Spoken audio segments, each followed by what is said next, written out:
Assalamualaikum, salam sejahtera. Terima kasih kerana telah memilih channel ini. Jangan lupa tekan butang like, komen, subscribe dan share untuk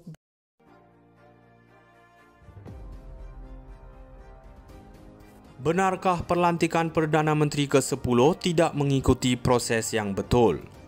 Pengerusi Perikatan Nasional Muhyiddin Yassin dilihat masih belum boleh menerima hakikat bahawa beliau gagal menjadi Perdana Menteri kali kedua. Bukan sekali atau dua, tetapi di setiap kesempatan yang ada, beliau pasti akan mengungkit kembali proses pelantikan Perdana Menteri ke-10. Beliau cuba menanamkan naratif bahawa kononnya yang di-Pertuan Agong ketika itu, Al-Sultan Abdullah, tidak mengikuti proses yang sepatutnya. Tetapi benarkah begitu?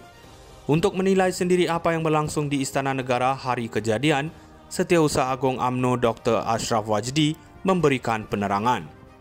Selepas PRU15 yang pertama datang ke pejabat UMNO ialah Saifuddin berjumpa dengan Zahid dan Ashraf Wajdi. Saifuddin bawa amanah dari Anwar Ibrahim untuk hadir kerana Pakatan Harapan ada 82 kerusi dan Barisan Nasional ada 30 kerusi. Ini membolehkan kerajaan dibentuk dengan majoriti mudah yang memerlukan 112 kerusi. Zahid tidak buat keputusan malam itu walaupun dia boleh buat keputusan bersendirian. Ini kerana semua ahli Parlimen Barisan Nasional telah menandatangani perjanjian sebelum menerima watikah sebagai calon. Perjanjian itu memberi mandat sepenuhnya kepada pengerusi Barisan Nasional untuk berunding dengan sesiapa saja bagi maksud menubuhkan kerajaan. Zahid adakan mesyuarat dengan Majlis Tertinggi Barisan Nasional dan Biro Politik UMNO. Keesokannya datang rombongan Anwar, Mat Sabu, Saifuddin ke pejabat UMNO. PH datang dan berjumpa jawatan kuasa perundingan Barisan Nasional. Turut ada dalam jawatan kuasa tersebut adalah Presiden MCA dan Presiden MIC. Zahid berikan 10 syarat yang telah ditetapkan. Selepas habis perjumpaan tersebut, Zahid minta Dr. Zamri berhubung dengan Muhyiddin supaya berlaku adil untuk tunjuk pula syarat-syarat BN kepada PN. Malangnya Muhyiddin tidak layan dan dia kata nanti dulu. Apabila Ismail Sabri balik dari menghadap yang di-Pertuan Agong, beliau memaklumkan ada 10 orang ahli parlimen BN yang menyokong Muhyiddin. Ismail Sabri diarahkan oleh Presiden untuk ambil tanda tangan 10 orang tersebut sebagai menarik balik sokongan kepada Muhyiddin. Keesokannya Zahid arahkan Ashraf Wajdi dan seorang lagi pegawai untuk hantar 30 dokumen ke Istana Negara. Ada watikah yang menyebut menyokong Anwar Ibrahim. Bila Tuanku panggil Muhyiddin pada hari ke-5, dia masih berkeras dan bagi tahu beliau sudah cukup jumlah 114 kerusi.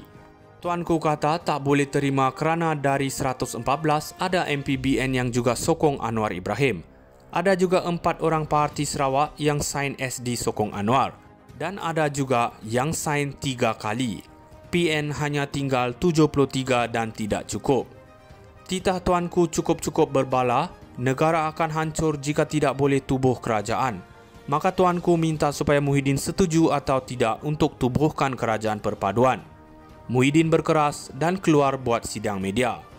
Dengan angkuh beliau berkata, Tuanku minta tubuh kerajaan perpaduan, PN sudah buat keputusan tidak bersetuju. Selepas Muhyiddin keluar, Anwar masuk berjumpa Tuanku. Tuanku minta Muhyiddin tunggu dan panggil dua-dua bersekali. Muhyiddin berkeras dan keluar terus dan buat sidang media di kediamannya, Damansara Heights. Anwar masuk dengan rasa yakin beliau sudah sokong 30 dari BN dan PN 82.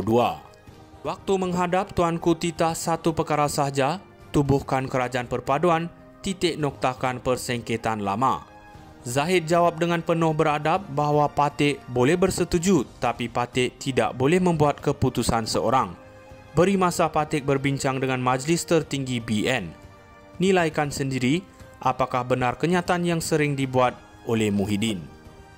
Benarkah pelantikan Perdana Menteri ke-10 tidak mengikuti proses yang betul? Pengerusi Perikatan Nasional Muhyiddin Yassin dilihat masih belum boleh menerima hakikat bahawa beliau gagal menjadi Perdana Menteri kali kedua. Bukan sekali atau dua, tetapi di setiap kesempatan yang ada, beliau pasti akan mengungkit kembali proses pelantikan Perdana Menteri ke-10. Beliau cuba menanamkan naratif bahawa kononnya yang di-Pertuan Agong ketika itu, Al-Sultan Abdullah, tidak mengikuti proses yang sepatutnya. Tetapi benarkah begitu? Untuk menilai sendiri apa yang berlangsung di Istana Negara hari kejadian, Setiausaha Agong UMNO Dr. Ashraf Wajdi memberikan penerangan. Selepas PRU15 yang pertama datang ke pejabat UMNO ialah Saifuddin berjumpa dengan Zahid dan Ashraf Wajdi. Saifuddin bawa amanah dari Anwar Ibrahim untuk hadir kerana Pakatan Harapan ada 82 kerusi dan Barisan Nasional ada 30 kerusi. Ini membolehkan kerajaan dibentuk dengan majoriti mudah yang memerlukan 112 kerusi. Zahid tidak buat keputusan malam itu walaupun dia boleh buat keputusan bersendirian. Ini kerana semua ahli Parlimen Barisan Nasional telah menandatangani perjanjian sebelum menerima watikah sebagai calon. Perjanjian itu memberi mandat sepenuhnya kepada pengerusi Barisan Nasional untuk berunding dengan sesiapa saja bagi maksud menubuhkan kerajaan. Zahid adakan mesyuarat dengan Majlis Tertinggi Barisan Nasional dan Biro Politik UMNO. Keesokannya datang rombongan Anwar, Mat Sabu, Saifuddin ke pejabat UMNO. PH datang dan berjumpa jawatan kuasa perundingan Barisan Nasional. Turut ada dalam jawatan kuasa tersebut adalah Presiden MCA dan Presiden MIC. Zahid berikan 10 syarat yang telah ditetapkan. Selepas habis perjumpaan tersebut, Zahid minta Dr. Zamri berhubung dengan Muhyiddin supaya berlaku adil untuk tunjuk pula syarat-syarat BN kepada PN. Malangnya Muhyiddin tidak layan dan dia kata nanti dulu. Apabila Ismail Sabri balik dari menghadap yang di Pertuan Agong, beliau memaklumkan ada 10 orang ahli parlimen BN yang menyokong Muhyiddin. Ismail Sabri diarahkan oleh Presiden untuk ambil tanda tangan 10 orang tersebut sebagai menarik balik sokongan kepada Muhyiddin. Keesokannya Zahid arahkan Ashraf Wajdi dan seorang lagi pegawai untuk hantar 30 dokumen ke Istana Negara. Ada watikah yang menyebut menyokong Anwar Ibrahim.